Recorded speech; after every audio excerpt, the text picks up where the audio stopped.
So as you know, the Type R trans I bought was not any good. So a guy I hit up locally had another LSD trans out of this car, which looks like it was put together in the Fast and Furious days. Whole body kit's molded to the car. It's definitely from the past. Rear bumper's molded. So basically, I got a great deal on this trans. Just had to pull the motor. The motor's a LSV Tech motor. It's got some time period modifications, AEM fuel rail, cam gears, fuel pressure regulator. It also has a throttle body I've never heard of, D&H Racing, 74 millimeter. I'm not sure what's done internally, but this is the trans right here. Definitely needs to be cleaned up.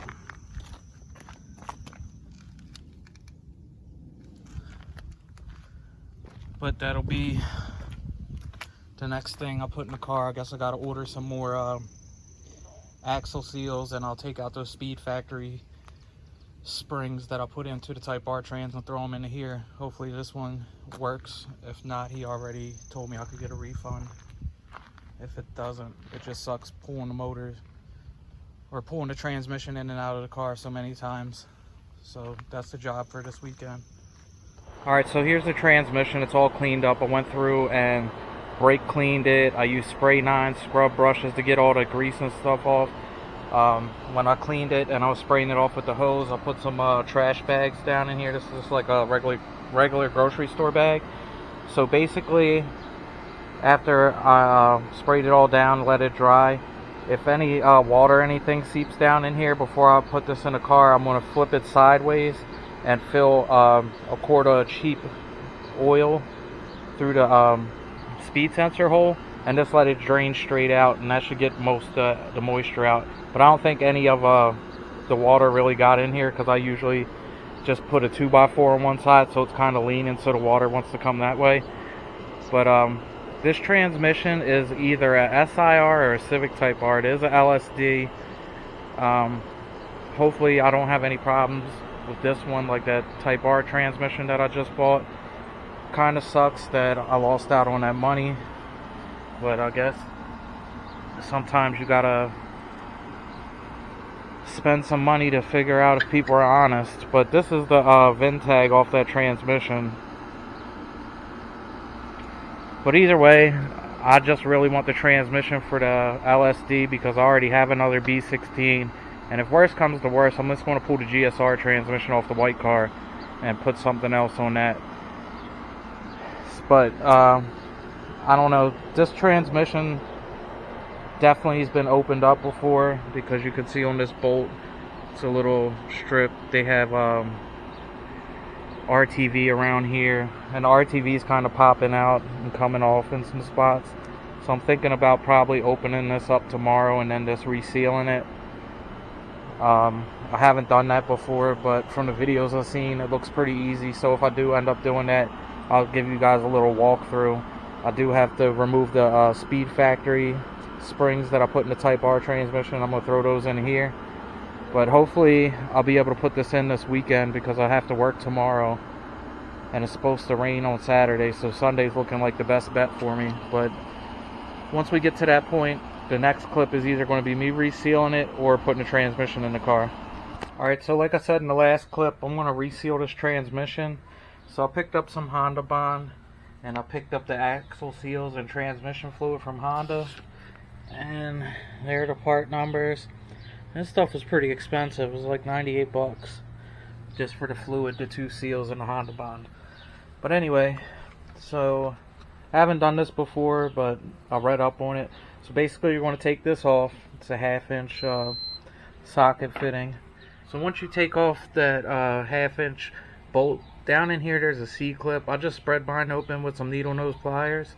So next I'm going to take off the 2 12mm bolts right here where the detent springs are.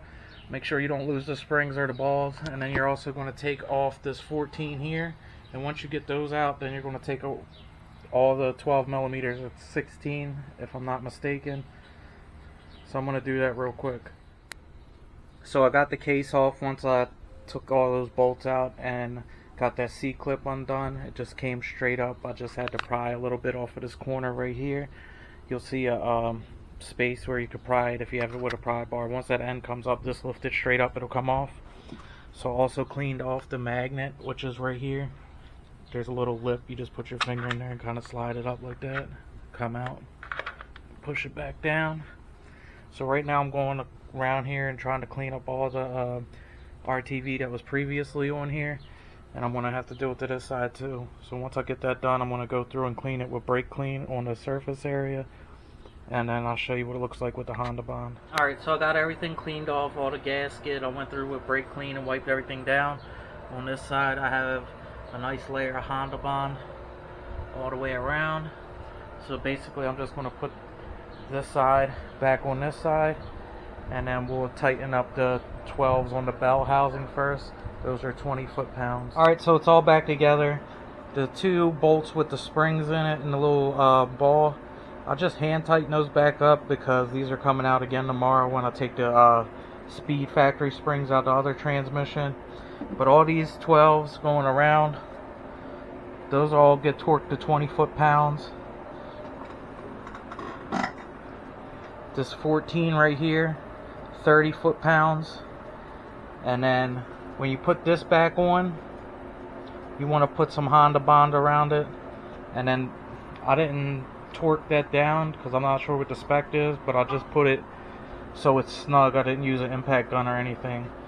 But when you put this casing back on, you have to kind of pull the gear selector back and forth, and it'll kind of fall into place.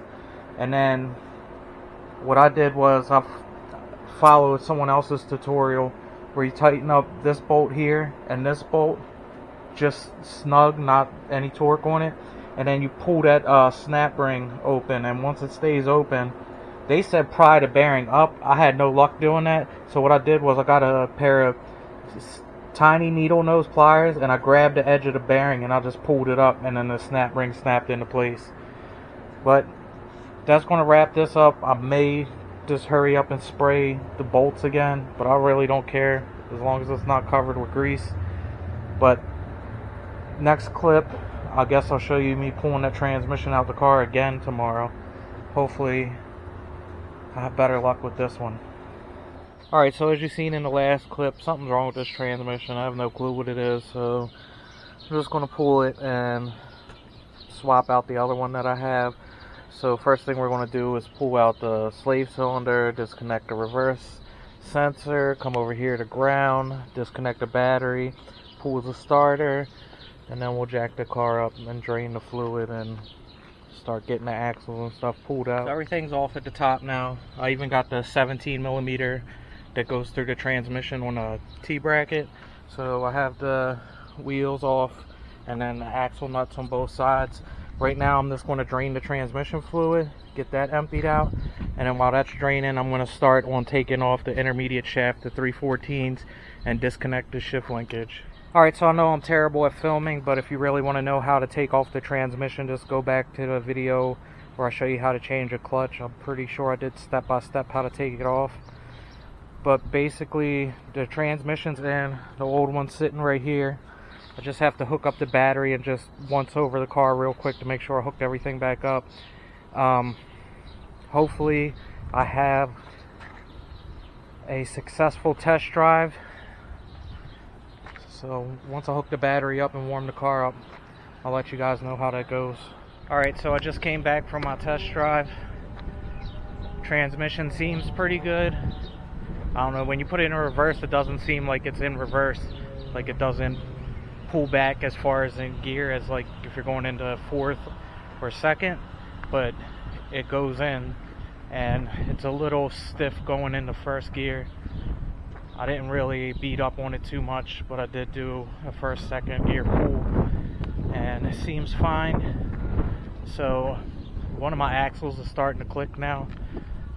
I guess it was on the way out, but going around turns it's not doing that chattering like it was before, so I'm pretty happy about that.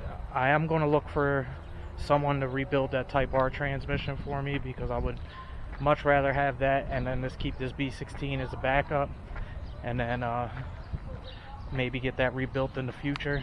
Just have two fresh LSD transmissions. All right, guys, we out here again, pulling this transmission, hopefully for the last time. This is the B16 transmission. So when I put this in the car, I actually realized there was a couple things wrong with it. I'm gonna try to show you right now. It's so hot out here right now, and it's like 8:30 in the morning. But anyway, here's the transmission right here. So besides this being cracked right here, it's not leaking fluid or anything.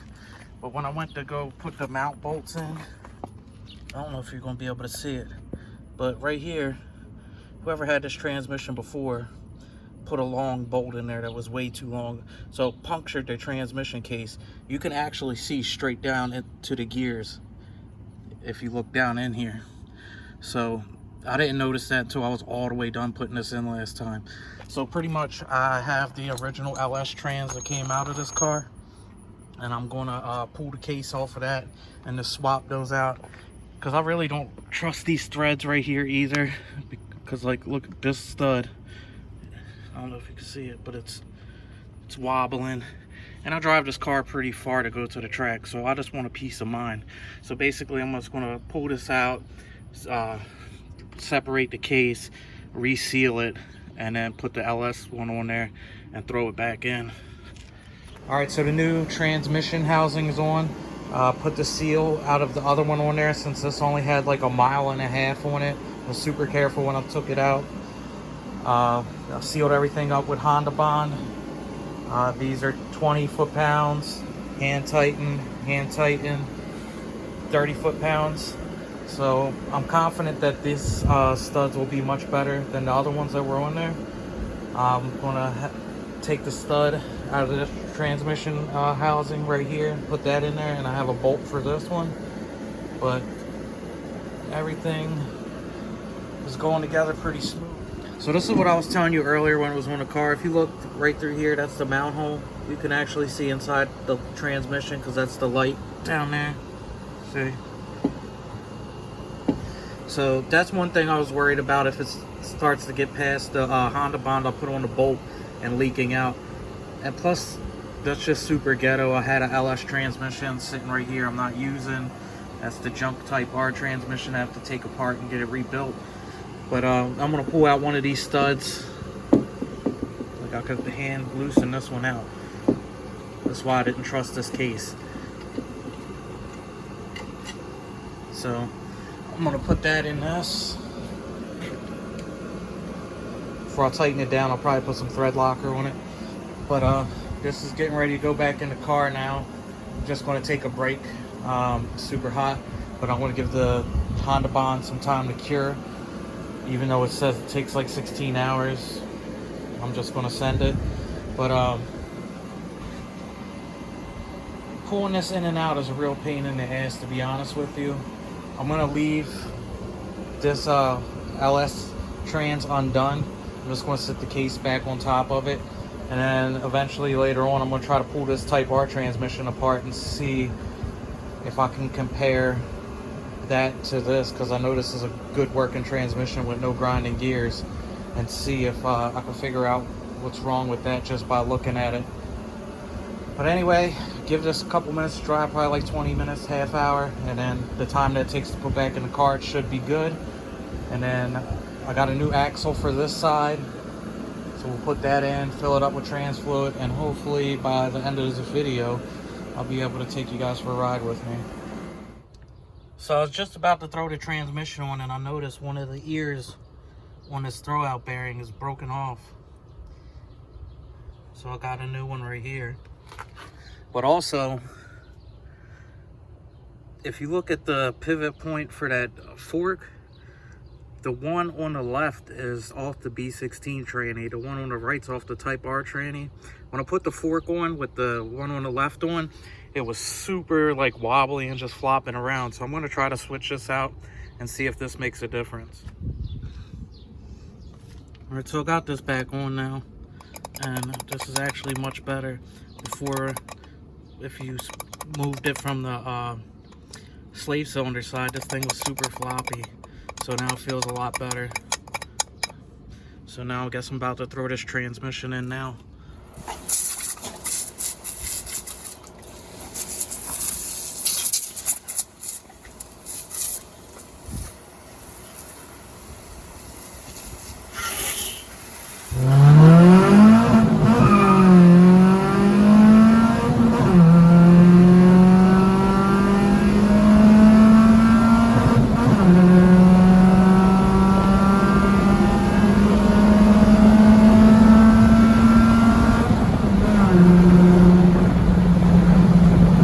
That's pretty much going to wrap up this video. If you have any questions or comments, feel free to leave them at the bottom. But until next time, I'll catch you guys in the next one.